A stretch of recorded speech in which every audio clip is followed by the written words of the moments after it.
Hello everyone, this is Albert, and with this video I will begin giving an overview of my research into allegations that Jesus never existed and was based upon prior pagan mythology.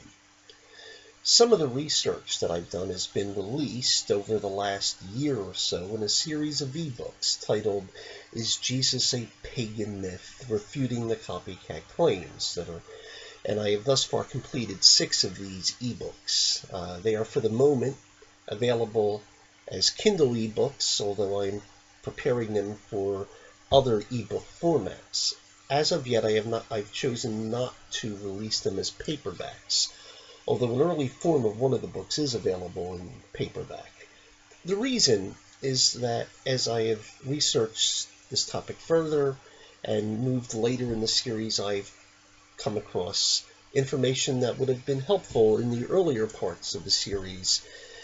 And as it stands now, I can add this information to those earlier ebooks quite easily, and those who have purchased the books can download the updated version without having to pay again, so long as they just have to set their Kindle properties to update automatically. Once I'm confident that no further alterations will be needed for a specific book, then I will likely release a paperback version of that book. Now, the first 4 of these books are foundational material. Not that you need to read them necessarily. In fact, all the books can be read independent of each other, and I've done that intentionally. But if you have very little exposure in this whole debate, the first 4 books will get you up to speed, at least on the foundational matters, and then we'll be able to fill in things with the other books for whatever topic you're interested in.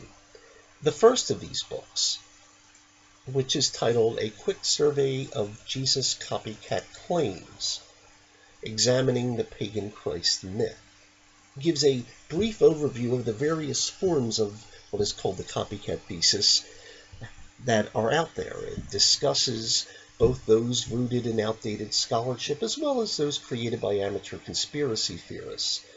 There's also a brief discussion of some related issues, such as Jesus outside the New Testament and the dating of the New Testament. The critiques of these ideas given in the book are brief. They are in no way intended to be definitive. They are more or less food for thought to give you an idea of where this is headed. And as background material for the remainder of the series, where a full critique of each of the ideas will be undertaken. The second book in the series, which is titled The Origins of Jesus Copycat Claims, Tales of an Esoteric Jesus, gives a history of the copycat ideas and their roots in early modern esoterica.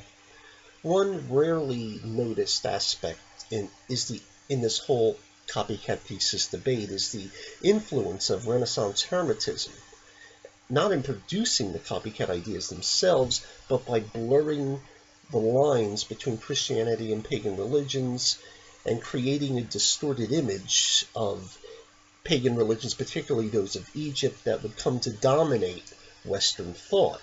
And in fact, this sets the stage for what develops later, and that line is then traced from the Renaissance through to the initial forms of the copycat thesis developed in France in the years leading up to the French Revolution by people like Charles-Francois Dupuy, and then it spread to Britain and America. In America, someone like Thomas Paine, and in Britain, people like Godfrey Higgins and Robert Taylor and others.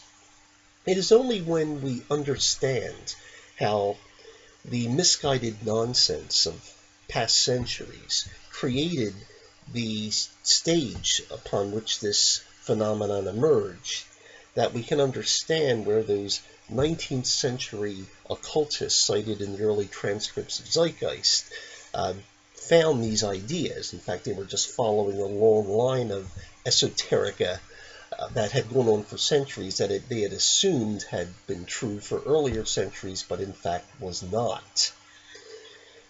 Going to the third book, it's titled Debating Jesus Copycat Claims, Combating the Quackery, and it deals with how you debate Jesus copycat theory supporters. There are common fallacies that are part and parcel of their presentations, and this book gives examples of how their distorted reasoning and poor logic plays a role in their arguments, and how to analyze them and pick them apart, the specific types of arguments, because they tend to repeat the same sorts of logical fallacies again and again and again, and it becomes very easy to spot them. You know immediately where they're going, and so even if the argument they're doing is new, you can see the fallacy from a mile away and be able to pick it apart before it even gets off the ground. And this will, as I said, will give a number of specific examples. Now, moving on to the fourth book, Evaluating Jesus Copycat Claims, Virgin Births, Crucifixions, and Resurrections Imagined. It's an overview of the most popular copycat ideas. This God had a virgin birth, this one was, born on December 25th, this one did this, did that, was crucified, died, resurrected, etc., etc., etc., and basically how you properly evaluate such claims.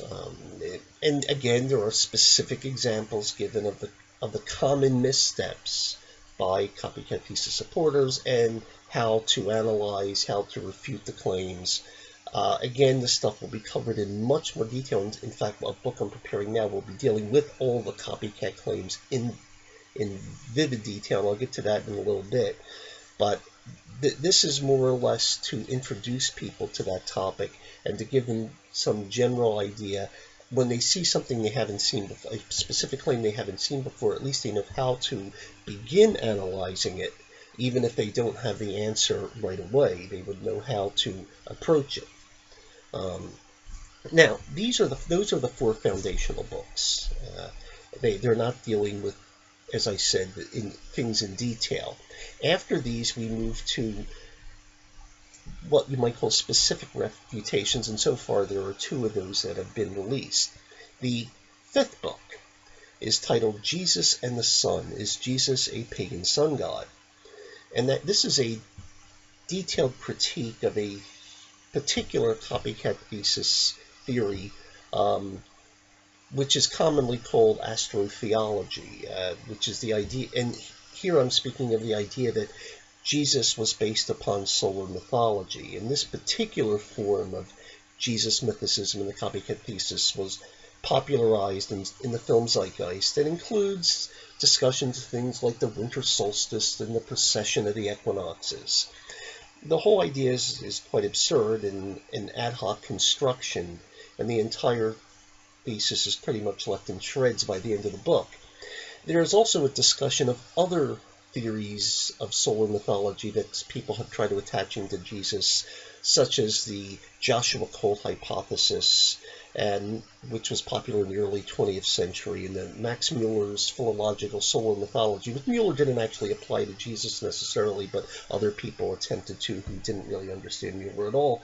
And so I deal with those not nearly as extensively as I do with the astrotheology, since that's the dominant one that you see. But I do deal with them so at least people will be in some way introduced to it. The 6th book, which is titled Prophet of Zeitgeist, A Critique of Jordan Maxwell and Christianity, is a refutation of the ideas of Jordan Maxwell relating to Christianity. I realize he's written things on other topics as well, but I'm not as much concerned with his opinions of the CIA or the Federal Reserve or 9/11 or any of that stuff. That isn't really, other people will deal with that, I'm sure, but that's not what I'm discussing here. Dealing specifically with his ideas on Christianity. Now, Maxwell, although not as well known as other supporters of the material in a film like Zeitgeist, was actually the first to begin finding an audience for them in the last few decades. In fact, Peter Joseph, when he made Zeitgeist, in an interview, had credited Maxwell as his inspiration for the film and called him the film's lifeblood. Yet, when you look at Maxwell's material, it's largely conspiracy theorist nonsense that he's recycled from 19th century occultists. This book puts to rest any ideas that Jordan Maxwell was, as some of his fans claim, a genius, or is. And I think he might be a con artist, he might be ridiculous, he might be lots of things, but he's definitely not someone whose opinions on Christianity should ever be, or religion in general, should be taken seriously. Now, this is where the series stands thus far. I have 3 more books currently in the works. One examines Jesus and the writings of ancient authors outside the New Testament. It's currently titled, Who Ever Heard of Jesus? Jesus Beyond the New Testament. That's a tentative title. And it will have a discussion of things. Well, it will cover the discussions of the historical Jesus. It will discuss what is popularly known as Remsburg's list, that list of authors who never mentioned Jesus and why the whole thing is quite irrelevant. It will give discussions of Josephus and Tacitus and Suetonius and Pliny and the Younger and other authors, and a discussion of how Jesus mythicists have quote mined early Christian authors and basically distorted what they said and make it appear that they said things that they actually didn't say. Now, the second of the 3 books that I have in the works is titled Cut and Paste Jesus, is the New Testament a copy of Pagan Myths. And this is where I will be giving a detailed answer to the various copycat claims. I mentioned that I had one in the works earlier. And I'll be, basically, it takes the various list of attributes, this God did this God did that, and then goes and finds out if those gods really did do those things, and if they didn't, it says why, and if they do, doesn't matter. And pretty much go down through the list as you know. Now, will there be some obscure god in some far-off place or some attribute that I didn't realize was somebody somewhere attributed to certain gods? Yeah, probably. There'll always be something new, but at least you will have the major ones, and you will be able to then look at those and see the patterns and be able to, when you come across any new ones, you'll have an idea how to proceed with them.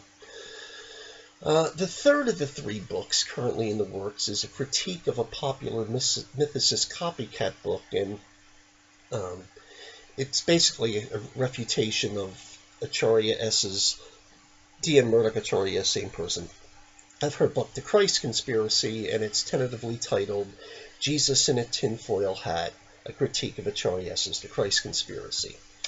Now, following these 3 books, I plan things on mystery religions, dying and rising gods, Gnosticism, hero myth, and other critiques of specific material such as Zeitgeist and Religulus and the God Who Wasn't There and the book The Pagan Christ and various other things.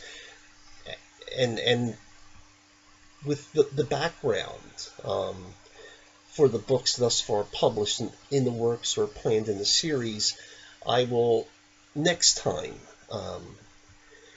discuss my own experience with the topic and why I think this stuff needs to be confronted and refuted. Some people, might ask why bother, and I think I need to answer that question, why bother with this stuff. On that note, may in all things to God be all the glory. And until next time, God bless.